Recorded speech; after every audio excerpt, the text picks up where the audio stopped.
পদ্মার গোলঘেঁষা চর ভবানীপুর এলাকার বাসিন্দা বিল্লাল হোসেন 15টি গরু দিয়ে শুরু করলেও এখন তার বাথানে মোট 90টি গরু।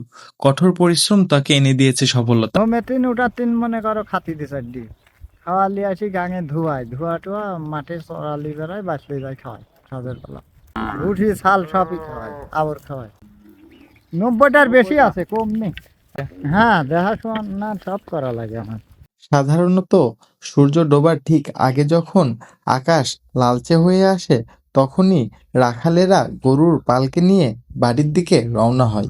একসাথে অসংখ্য গরু হাঁটার ফলে কাঁচা রাস্তায় প্রচুর ধুলো জড়ে, যাকে গ্রাম বাংলায় গোধূলি বেলার প্রকৃতির রূপ বলা হয়। পালের গরুগুলো সাধারণত নিজেদের চেনা পথ ধরে সারিবদ্ধভাবে এগিয়ে চলে, যেখানে অভিজ্ঞ বয়স্ক গরুগুলো সামনে থেকে নেতৃত্ব দেয়। হাতের লাঠি আর মুখের হাঁক দিয়ে গরুগুলোকে নিয়ন্ত্রণ করে রাখাল।